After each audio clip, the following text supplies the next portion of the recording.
Hello everyone, thanks for tuning in to Any Day Blessings. I'm going to give you a quick tour today of our homeschool area. And it's not really a homeschool room because as you can see by the gate there, this is just a gated off area in what is our larger playroom. I'll just pan around here. It's not picked up, okay? This is real life.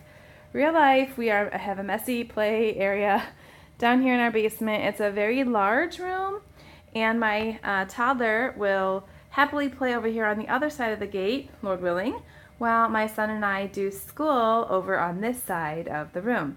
So I'm going to, just like I said, let you see the whole area here. This is just one of those play yard gates that extends to 14 feet and mounts to the wall. And we purchased that, I believe, at Babies R Us when my daughter was young, and we used it as a play yard, so it was actually in a big rectangle. But now we are using it to create a separate school space for us. So I'm going to go in on the other side of the gate here and show you kind of what each area is all about. Now, over here is our little calendar section, and I have these little printables that I printed off that show our daily schedule here. So I have a printout of our day-to-day schedule I'm going to put above there, but I found some errors in it today, so I'm going to change that before I put that up there. But then these are just like everything that we're going to do in a day for first grade. And you can see there's some blank spots there. Those will actually change. And I have a bucket over here of those extra cards. So my son will just come in the morning and, okay, buddy, this is what we are going to put up there today, science and music. Go ahead and stick them up there where you want to do them or something. It kind of gives him a little choice in his day and a little bit of variety as well. And then I just printed off a basic 100s chart to do our 100 days of school. And then I made up this little sign over here. Oh, the places you can be in the stars or under the sea. And this is our reading pages chart. And he's going to mark off how many pages he reads each day. And when he gets to 100, we'll bake brownies or bake cookies. He loves to bake, and it's just a fun little treat for him to do. I figure probably we'll fill up one of those every few weeks, every 2 to 3 weeks, depending on how many words are on each page in the books that we tackle this year. So, and then what I'm going to do above and below that on the door, if you can see the stars and under the sea, I found these cutout shapes at the Dollar Tree that are in the shape of stars and fish. So we'll go ahead and write the names of the books that we finish on those and stick them up on the door. Then over here, this is my version of a workbox system, and I'm sorry, I don't know if I can zoom out any further. This is my version of a workbox system. I bought these banker boxes on Amazon, and I have one subject in each box. So I'll just kind of go in here. I have like fine motor skills and handwriting in this box here. This is phonics. This is history. Down there is math. This is art and music, and then this is what is called in Heart of Dakota, which is what we're using. It's called the rotating box, and it's science for 2 days. I think geography one day, art one day, and drama. Maybe not geography this year. Maybe, I don't know, but it's just things like that vary from day to day. So that's what's in that purple box, and then over here are my boxes. I haven't put my teacher's manuals in there yet, but my teacher's manuals go in there.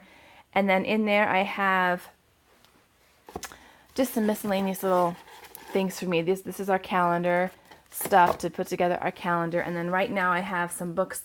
We're actually going through the Usborne Science in the Kitchen, Science with Air, Science with Plants. We're doing those over the summer, so I just have those in there for just right now.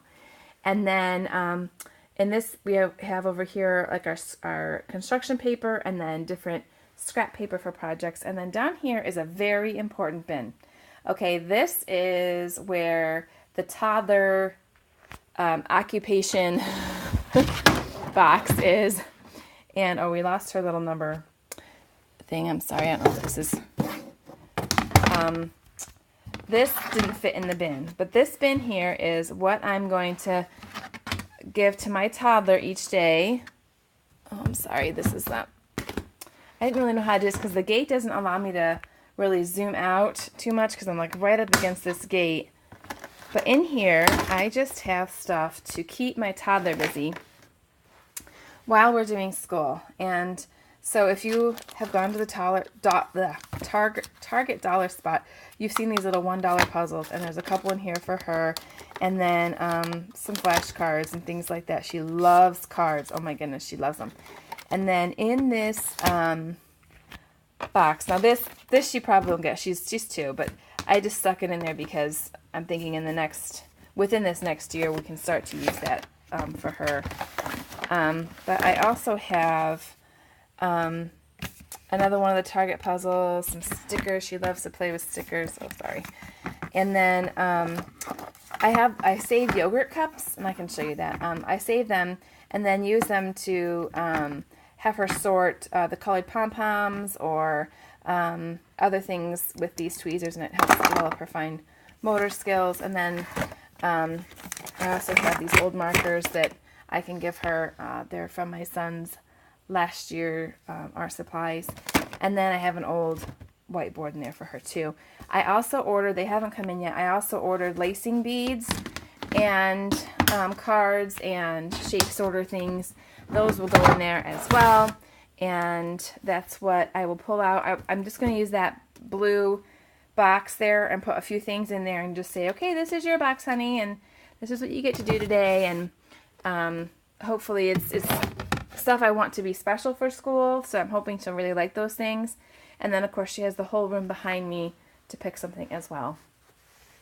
So over here is just our little art cabinet here, those yogurt containers I told you about. You should save these if you eat that yogurt because they're really good for sorting, and paint cups and things like that for art. But all those art drawers are not really organized yet. I still have to do that, so I probably shouldn't show you those.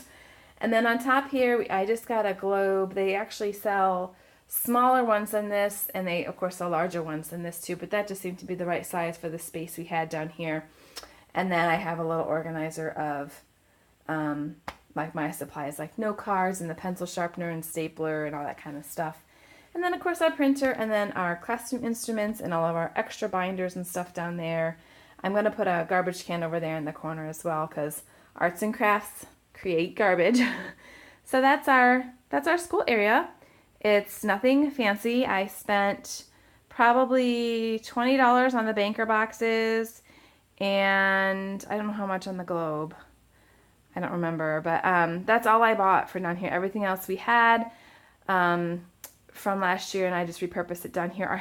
What we're using as his desk is actually a vintage sewing machine, and so that is what we're using. And I just, in his drawers, I just put, basic stuff for him, but I had to put his markers and stuff on his desk, which is fine.